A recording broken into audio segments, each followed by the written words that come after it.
Dr. Mphumeleli Ngidi, UKZN history expert, joins me now.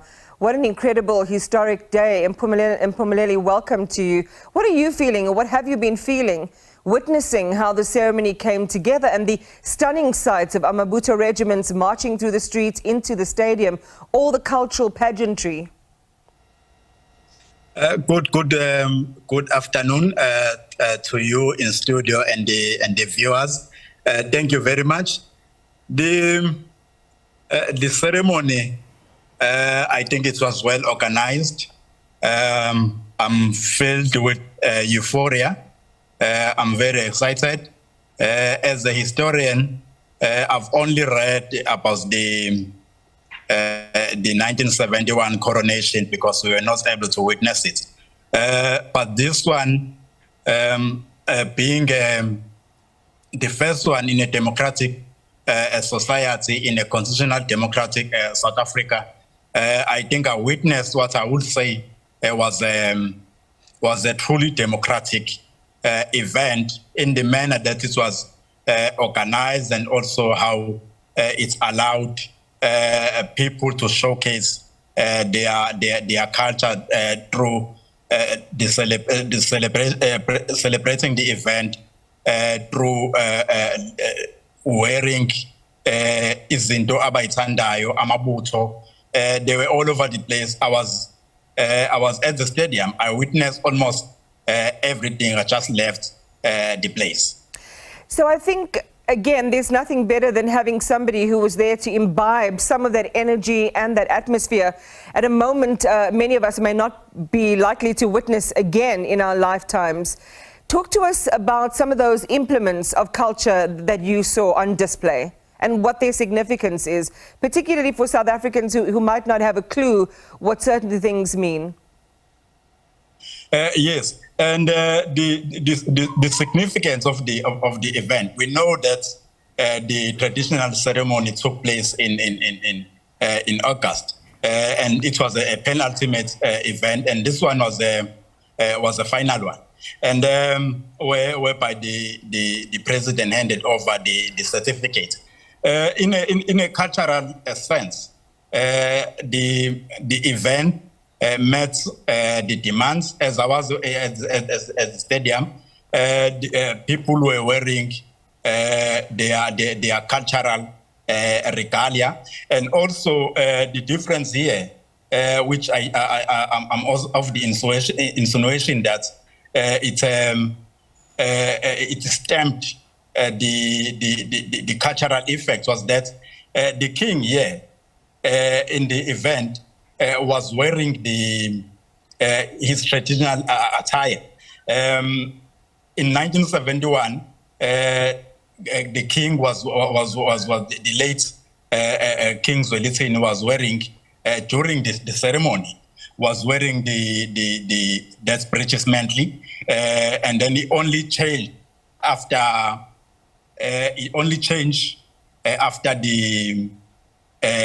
the handing over of the ceremony when he joined AmaButho.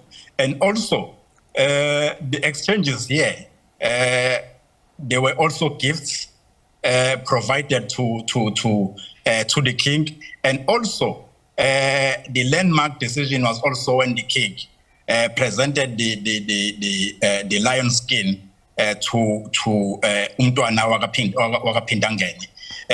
When in 1971, it was the government representative, MC Porter, who presented the skin of the lion to the king, if I'm not mistaken. So it was there was a jubilation around the stadium, and AmaSwati were also there, showcasing their culture. They stood up where they were singing, and because I was just standing just behind them, and AmaSotho, they were there. Almost every cultural or monarchy was represented in the during the ceremony. So King MisuZulu has received the official recognition from a government by the president, and this allows him full access to state resources. What are those entitlements he will have access to? I assume as provided by the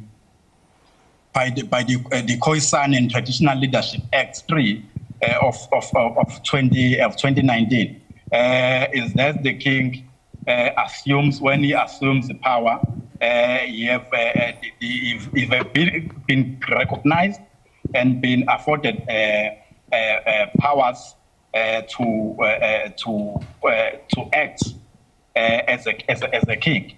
So some of the powers that the king has is that the king is a custodian of culture, heritage, and most of the cultural stuff. Apart from that, the king also has to play a role in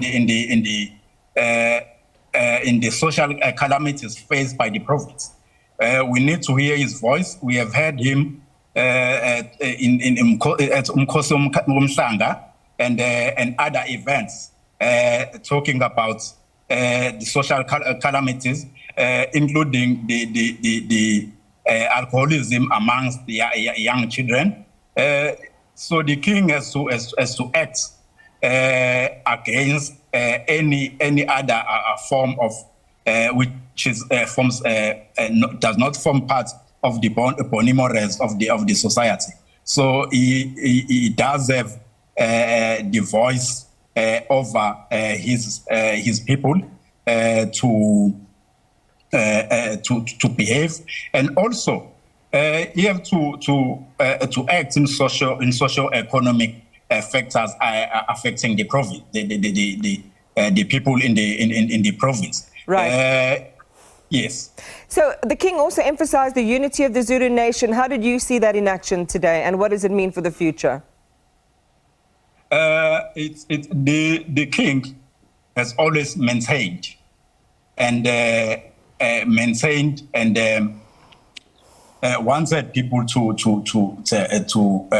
wanted peace among his people, and that should start what he has long been preaching, to bury the hatchets within the Zulu kingdom. For him to smoothly coordinate all the programs, he also needs his family behind him to be united. So he has to also have to play that part. And also, if there are any other, if they arise any other matters which disturb the peace of his society, he has to intervene, like how his father called Imbizo in 2015 during the xenophobic attacks. So there's a lot that the king is faced with, not only to the Zulu nation, the people of the Zulu nation. We have seen kaZwelithini visiting the church, most other institutions, Indian institutions, and because in KZN there's not only the Zulus who are staying there, and this the land owned by Ingonyama Trust is very vast to an extent that the king has to extend his hand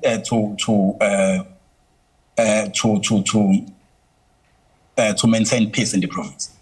Dr. Mphumelele Ngidi, thank you very much for sharing your perspective there. Dr. Ngidi is a historian and historical expert at UKZN. We'll have more on this story and some analysis on this a little bit later in the program.